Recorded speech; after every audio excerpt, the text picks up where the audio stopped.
2024년의 마지막 주일입니다. 며칠만 지나면 New Year, 새해입니다. 새해라는 말이 참 재미있죠.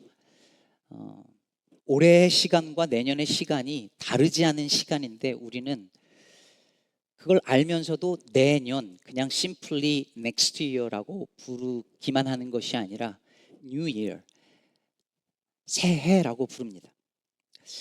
왜 그런 걸까요?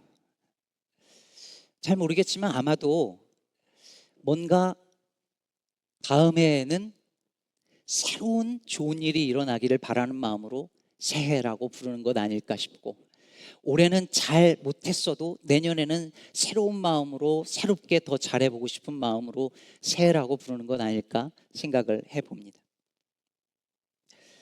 그런데 이렇게 새해를 희망으로, 기대감으로 그렇게만 맞이하면 좋겠지만, 누군가는 새해를 맞이할 때 우리의 마음 한 깊은 곳에 불안이 있고 걱정이 있을 수 있습니다.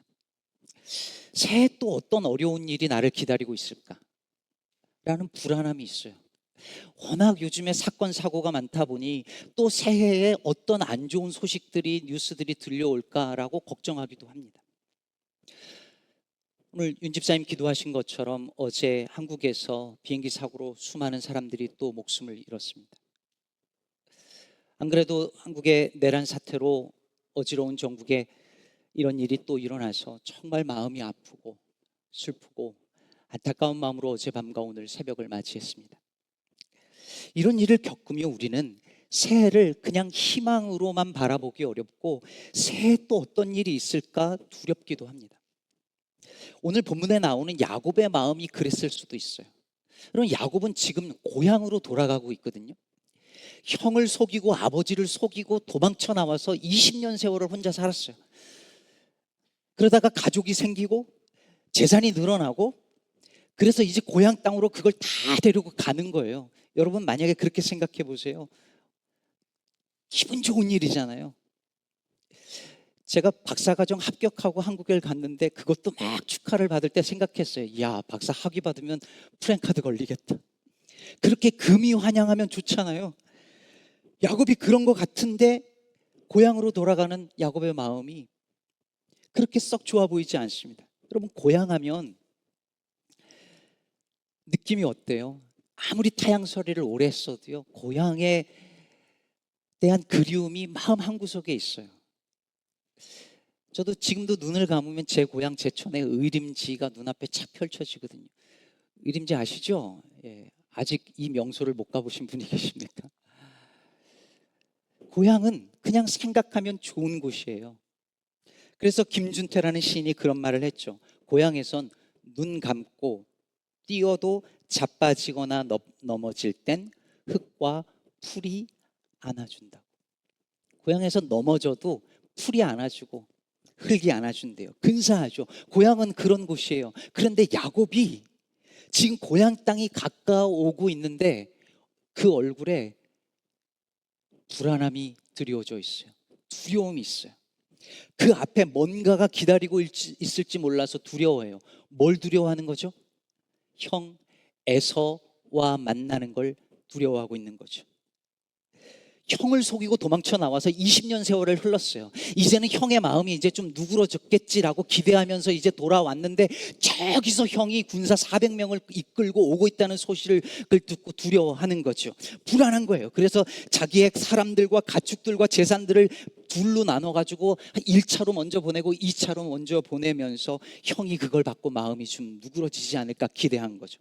그래서 오늘 본문 앞에 20절 후반부에 보면 그 부분을 이렇게 말합니다.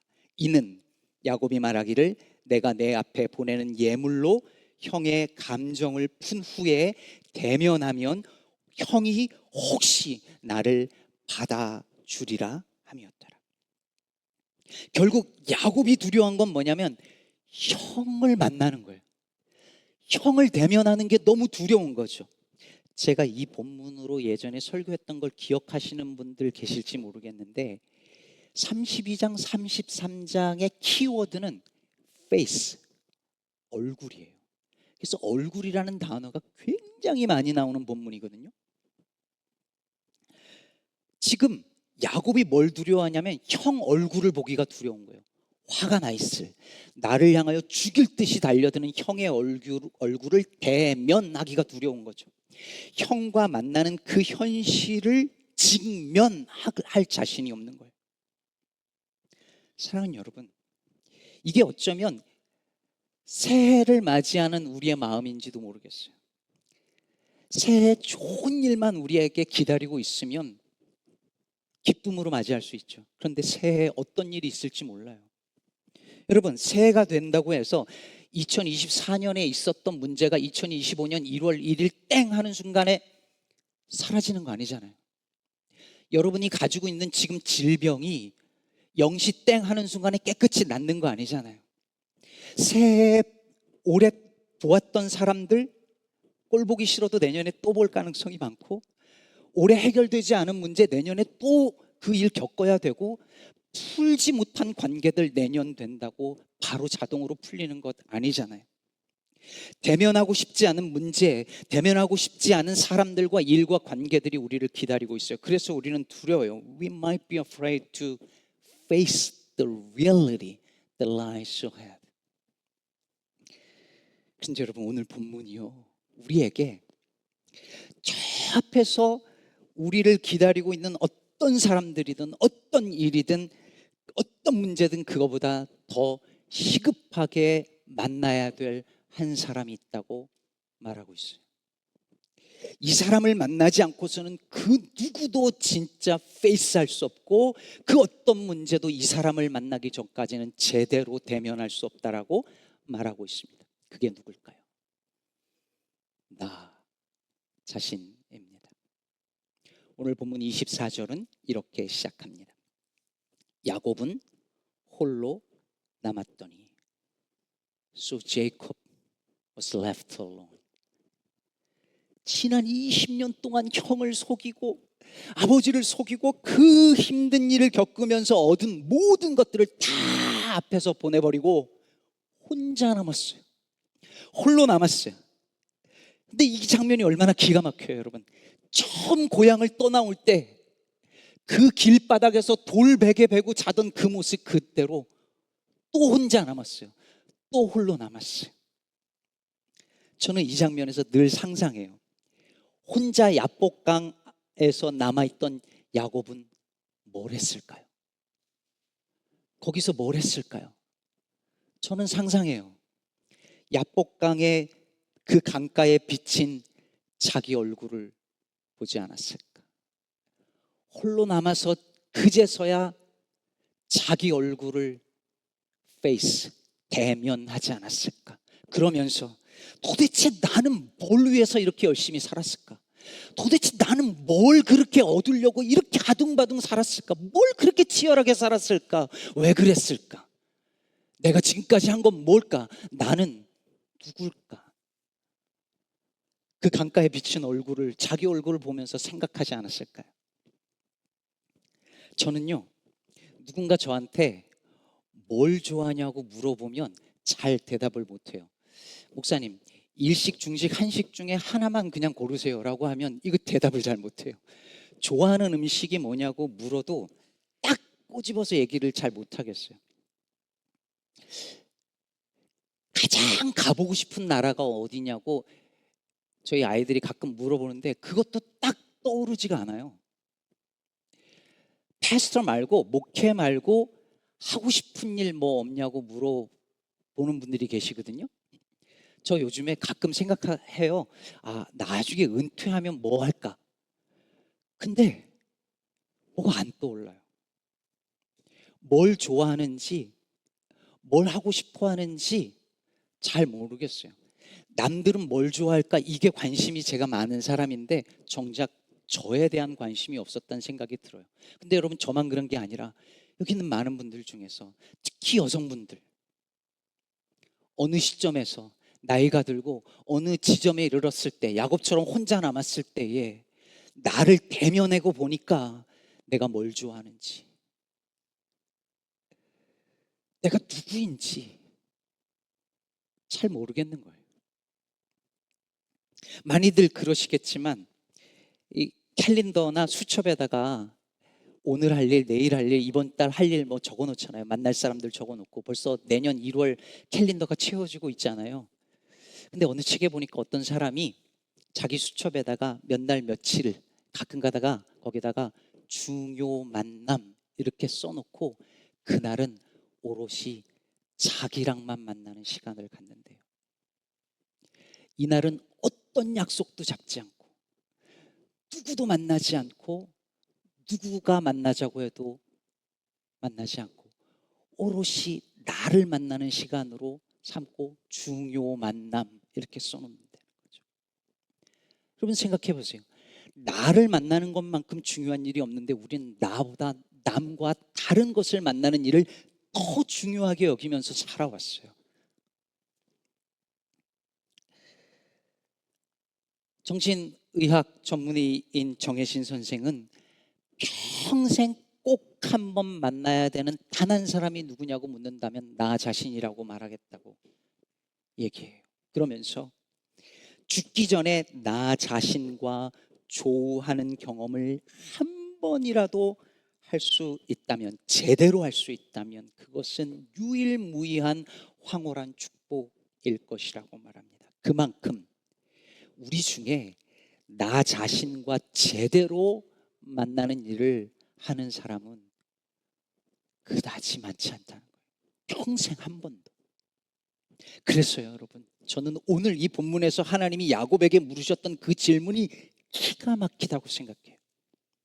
야곱이 홀로 있는데 어떤 사람이 갑자기 달려들어서 싸우기 시작합니다. 씨름이라고 말했지만 뭐 레슬링이라고도 하는데 막 치고받고 막 뒤엉켜서 막 싸우는 거죠. 나중에 보니까 이게 하나님이라는 게 드러나잖아요. 근데 야곱을 이길 수 없다는 것을 아시고 하나님께서 야곱 허벅지 관절을 쳐서 어긋나게 하시죠. 그런데도 야곱이 그를 붙잡고 놔주지 않으니까 하나님이 어떻게 하십니까? 오늘 본문 27절에서 이렇게 묻습니다. 그 사람이 이르되 네 이름이 무엇이냐? 그가 이르되 야곱이니이다. 네 이름이 무엇이냐? 여러분, 이 질문은요, 너는 누구냐 이런 뜻이에요. 성경에서 name은 곧 아이덴티티거든요. 이름은 곧 정체예요. 그러니 너 이름이 뭐냐라는 질문은 너는 누구냐 이 질문이에요. 근데 여러분 생각해 보세요. 하나님이 누군지 몰라요? 알잖아요. 야곱인 줄 알잖아요. 이름 알잖아요. 그런데 왜 물어보셨을까요? 왜 물어보셨을까요? 그럼 기억을 한번 되짚어 보죠. 야곱이 형이 가지고 있는 그 장자권을 갖고 싶어서 팥죽 한 그릇으로 형에게 그것을 사고, 아버지를 속이기 위해서 어떻게 하냐면 아버지가 좋아하는 음식을 만들고 그 다음에 털이 많았던 형처럼 꾸미기 위해서 짐승의 옷을 입고 눈이 잘 안 보이는 아버지에게로 딱 들어갔을 때 그 아버지 이삭이 뭐라고 합니까? 네가 누구냐? 그랬을 때 야곱이 뭐라고 대답합니까? 당신의 맏아들 에서입니다. 에서입니다. 이렇게 대답했어요. 야곱은 야곱인데 에서인 척했어요. 아니, 자기가 에서이길 바랬어요. 동생이 아니라 형이길 바랬어요. 에서가 받을 수 있는 그 축복을 내가 받고 싶어서 에서인 척했어요. 에서로 살려고 했어요. 내가 나로 사는 게 아니라 남으로 살려고 했어요. 그래야 복을 받을 수 있으니까, 그래야 성공할 수 있으니까, 그래야 인정받을 수 있으니까, 그래야 저 복을 내가 가질 수 있으니까. 나는 야곱이 아니라 나는 에서이고 싶어서 에서로 살았어요. 사람들이, 특히 요즘 젊은이들이 소셜 미디어에서 진짜 내가 아니라 다른 나를 보여주면서 살아요. 소셜 미디어에 나오는 그게 진짜 내가 아닌데 그게 나인 것처럼 보여요. 그런 사람에게 하나님이 물으세요. 너 이름은 무엇이냐? 너는 누구냐? 직장에서 비즈니스 하면서 진짜 내 모습은 싹 숨기고 사회적인 다른 모습으로 사람들을 만나요. 하나님이 물으세요. 넌 누구냐? 네 이름은 무엇이냐? 한 남편의 아내로, 애들의 엄마로, 살아가다가 나를 잃어버린 여러분에게 물으세요. 너는 누구냐? 너의 이름은 무엇이냐? 야곱이 이름이 무엇이냐라고 말할 때 야곱입니다라고 대답해요. 이게 얼마나 놀라운 대답이고 감격스러운 장면인지 몰라요. 이제 비로소 야곱이 자기를 찾은 거예요. 드디어 자기 자신을 만난 거죠. 야곱이 에서일 필요 없이 야곱이어도 된다는 걸 안 거예요. 고 장영희 작가의 책 살아온 기적, 살아갈 기적이라는 책에 보면 이런 이야기가 나옵니다. 중병에 걸린 한 여인이 무의식 상태에서 어떤 음성을 듣습니다. 너는 누구냐? 저는 쿠퍼 부인입니다. 시장의 안사람이죠. 네 남편이 누구냐고 묻지 않았다. 너는 누구냐? 저는 제니와 피터의 엄마입니다. 네가 누구의 엄마냐고 묻지 않았다. 너는 누구냐? 저는 선생입니다. 학교에서, 초등학교에서 아이들을 가르칩니다. 네 직업이 뭐냐고 묻지 않았다. 너는 누구냐? 계속해서 이 보이스와 이 여자가 대화가 오고 가지만 이 여자의 대답이 이 목소리의 주인을 만족시키지 못합니다. 다시 묻습니다. 너는 누구냐?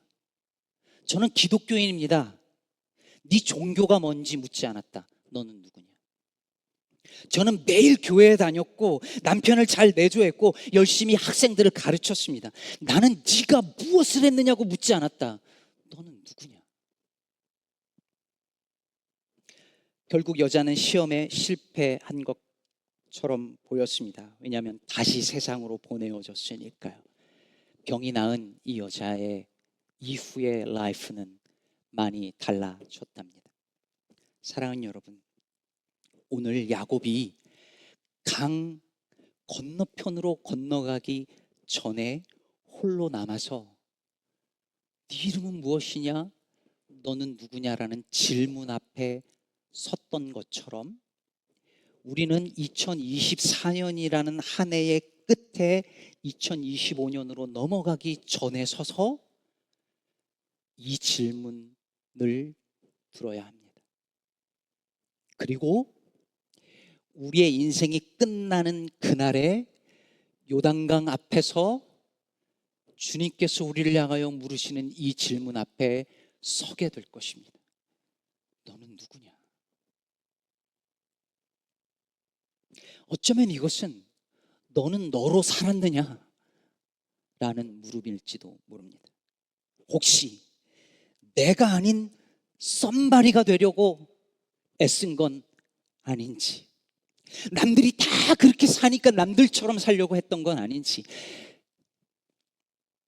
너의 직업과 너의 가족과 네가 하는 일이 곧 너 자신이라고 믿으면서 산 것은 아닌지, 하나님이 부여해 주신 그 고유한 모습을 다 잃어버린 채 세상이 요구하고 가족이 요구하고 사람들이 요구하는 너는 이런 모습으로 살아가야 된다라는 그 모습으로 살기 위해서 발버둥치면서 그렇게 2024년을 살았고 평생을 산 것은 아닌지 주님께서 우리를 향하여 묻고 계십니다.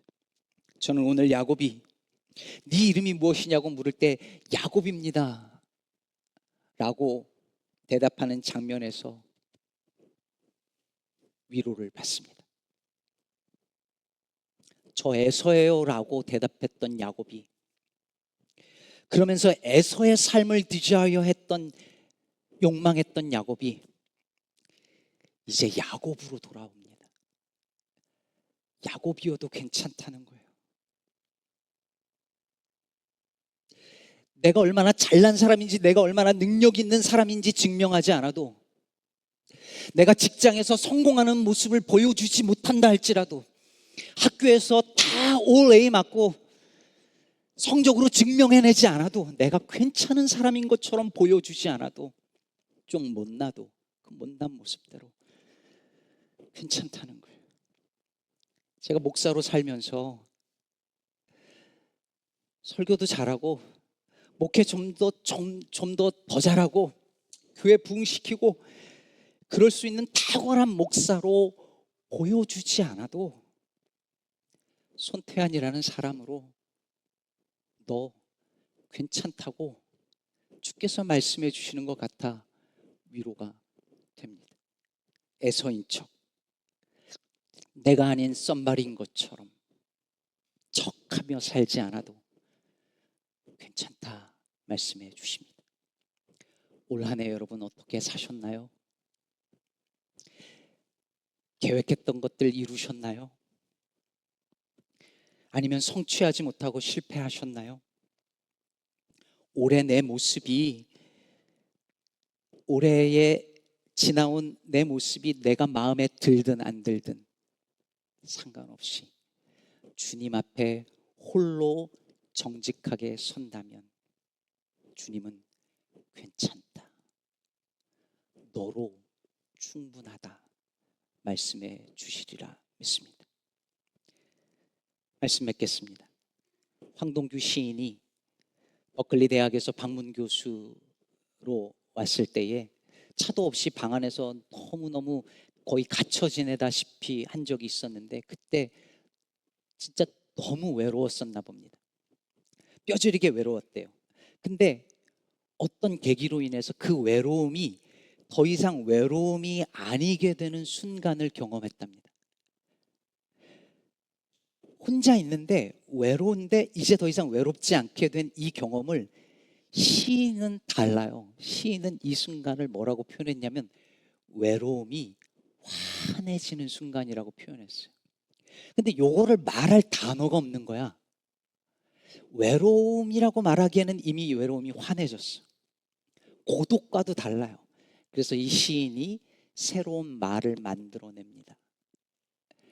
외로움이 더 이상 외로움이 아닌 그 상태를 이 시인은 홀로움이라는 말을 만들어내고, 홀로움은 외로움이 환해지는 것, 환해진 외로움을 홀로움이라고 불렀습니다. 저는 야복강에 있던 홀로 있던 야곱에게서 이 단어를 떠올렸습니다. 홀로 있던 야곱에게 하나님의 얼굴빛이 비춰주는 순간에 야곱의 외로움이 환해지기 시작합니다. 야곱은 환한 하나님의 얼굴을 보았지만 살았고, 그래서 야곱은 그 지역 이름을 하나님의 얼굴이라는 뜻을 가진 브니엘이라고 붙였고, 브니엘을 지날 때에 아침이 밝아왔다고 말하고 있습니다. 홀로 있던 야곱에게 비춰진 은혜의 빛이었습니다.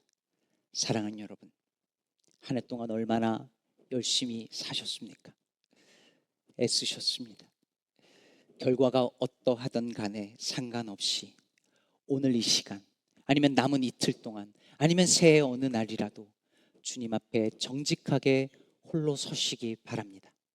그때에 하나님께서 하나님의 얼굴빛으로 여러분을 환하게 비춰주시고 새해의 브니엘의 아침을 여러분에게 선물로 주실 것입니다. 그때만이 새해 우리에게 무엇이 기다리고 있던 간에 두려워하지 않고 페이스, 직면할 수 있는 믿음과 용기가 우리 모두에게 주어질 줄로 믿습니다.